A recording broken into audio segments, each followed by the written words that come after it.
एक नगर में एक राजा रहते थे। उनके 3 बहुएं थी और वो तीनों बहू अपने घर में ससुराल में बहुत अच्छे से मिलजुल कर रहती थी। लेकिन जो कुछ दिन बीता ऐसे, तो जो 2 बहू थी वो बहुत धनवान थी, बहुत बड़े घर से आई थी। तो उनको जो है अपने धन पर बहुत ही घमंड था कि मेरे मायके वाले ने इतना सब कुछ हमको दिया है और इतना हमको दिया है कि तुम भिखमंगे के घर की हो, तुम्हारे पिताजी ऐसे हैं, कुछ नहीं दिया दुनिया भर का, तुम्हारे तो भाई नहीं है, दुनिया भर का ताना उसको सुनाती थी। छोटी वाली को दोनों जो जेठानी थी मिल करके छोटी वाली को बहुत सारे ताने सुनाती थी। वो कुछ नहीं करती थी, बस केवल मंदिर के पास जाके अपने वो कान्हा जी की बहुत पुजारन थी, वो कन्हैया जी के पास जाके बैठ के भी पूजा पाठ करती थी और रोती थी कि हे भगवान, ये तुमने हमें कैसा कष्ट दिया कि आज हमारे एक भाई भी नहीं है, हमको सब लोग इतना ताना मारते हैं। ऐसे ऐसे जब कुछ दिन बीता तो एक दिन दोनों जेठानी उनकी उठी सुबह सुबह और काम करने लगी। तो छोटी बोली कि दीदी, आप इतने सुबह आज काम क्यों कर रही हो, अपने कपड़े वपड़े क्यों रख रही हो, तो कहीं तीर्थ यात्रा जाना है क्या? तो बोली नहीं, अभागन कहेंगी, हमको टोक दिया आज रक्षाबंधन है, तुमको तो पता नहीं होगा क्योंकि तुम्हारे भाई तो है ही नहीं है, अभागन कहेंगी। आज बहनें अपने भाई को राखी बांधती हैं, बहन को टाइम हो तो बहन जाती है और भाई को टाइम हो तो भाई आता है, लेकिन आज हम जा रहे हैं दोनों अपने जेठानियाँ। तो वो खूब भाई रोने लगी, उसको मतलब दर्द हुआ कि आज हमारे भाई होता तो हमको ये ताना नहीं सुनने को मिलता। वो मंदिर में गई और रोने लगी। इधर अपनी दोनों जेठानी उनकी चली गई अपने मायके अपने भाई को राखी बांधने। अब वो जाके मंदिर में रोने लगी और कन्हैया जी से अपना पूरा दुख सुनाया और वहां से उठ के आई अपने महल में, फिर काम में लग गई। तो एक साहूकार का लड़का आया, तो जब आया बोला कि राजा जी, हम आपकी जो छोटी बहू है मैं उसका दूर का चचेरा भाई लगता हूँ। तो राजा बोले कि आज तक तो कोई उसका भाई नहीं था। कहे नहीं, मैं भाई था, मैं उसका भाई ही हूँ, बस मैं कुछ काम में फंसा था, मैं आ नहीं पा रहा था। कहे अच्छा ठीक है। अपने वो छोटी बहू को बुलाया, बोले छोटी बहू आपका भाई आया है। वो खुशी के मारे दौड़ के आई, बोले कि हमारा तो कोई भाई नहीं, कौन से भाई आ गया मैं देखूं। तो आई, बोली कही भैया हमारे तो कोई भैया नहीं है, आप कहाँ थे इतने दिन तक? रोने लगी। कही कोई बात नहीं बहन, हम आपके बहुत दूर के भाई हैं और आप हमको नहीं जानती थी, जब आप छोटी थी तभी हम चले गए थे, हम इतने काम में बिजी थे कि हमें आने का कोई मौका ही नहीं मिला, लेकिन हम पूछते पूछते आज मैं आपके घर पहुंच ही गया। तो बोली ठीक है भैया कोई बात नहीं। तो कहे बहन चलो आप घर चलो, मायके चलो। तो बोले ठीक है भैया। वो खुशी में तैयार हो गई। तो उसका पति जो था वो जलन की भावना रखता था, बोला कि नहीं इसके कोई भाई नहीं है, इनको नहीं जाना है, कहीं नहीं जाना है, यही घर में ही रहना है। तो सब लोग मतलब उसको डांट के उसको मतलब समझा के अपनी पत्नी को उसको भेजा गया उसकी पत्नी को उसके भाई के साथ, साहूकार के लड़के के साथ। रास्ते में पहुंची तो दोनों आपस में बात करने लगे।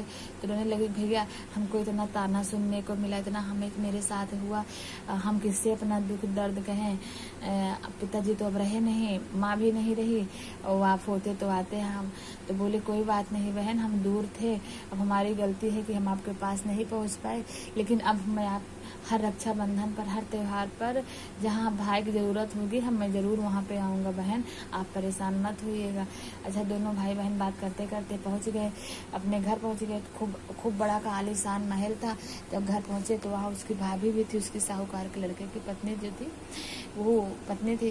तो वो अपनी ननद का देखभाल, सेवा सत्कार खूब अच्छे से उनका सम्मान किया, खाना पीना दिया और रक्षाबंधन बंधवाया उनके भाई ने और भौजाई ने अपना नेक चाट दिया। बहन खूब खुश हुई और इसका जो आदमी था ये चुपके पीछे से उसके लगा रहता था कि हमारी औरत जा कहाँ रही, किसके साथ जा रही, आज तक तो कोई भाई नहीं हुआ, मेरे साथ धोखा तो नहीं कर रही है।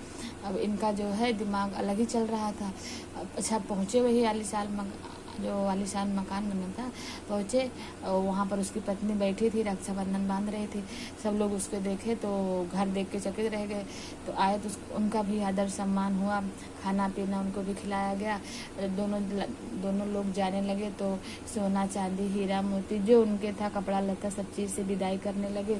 और जो पहरेदार थे उन्हीं के साथ में उनको भेज दे, इनके महल तक इनको छोड़ कर आओ।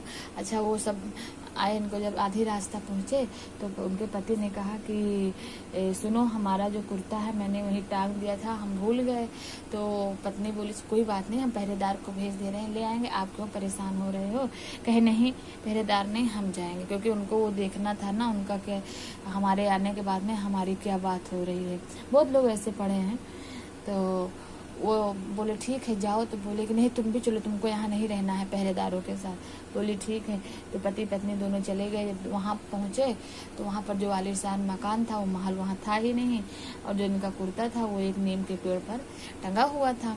तो जब वो कुर्ता देखे चकित रह गए कि यहाँ पे एक मकान था, मकान कहाँ चला गया इतनी जल्दी।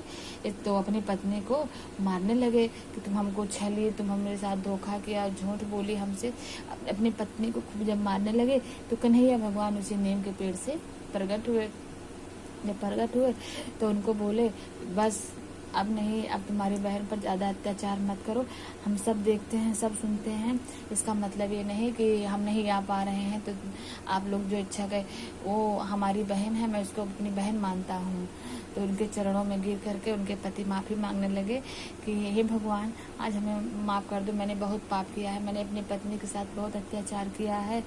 तो उसकी पत्नी भी बोली कि भैया इनको माफ़ कर दो, आज से कोई गलती नहीं करेंगे।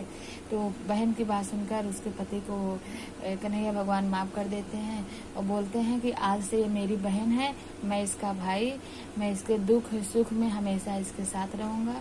तो बोली, तो कन्हैया भगवान बोले कि बहन जब तुम हमको बुलाओगी, जब जब बुलाओगी तब तब हमें पाओगी, आप कभी भी निश्चिंत रहना, परेशान ना हो। तो बोले ठीक है भैया। तो इसी के साथ हमारी कहानी समाप्त हो रही है। तो दोनों अपने पति पत्नी अपने महल में गए, सब अच्छे से रहने लगे। तो आपको हमारी कहानी पसंद आती है तो कमेंट में राधे राधे लिखिएगा, और कहानी सुनने वाले को हमेशा कन्हैया जी उनके साथ रहे, उनका कष्ट काटें। तो बोलो राधे राधे।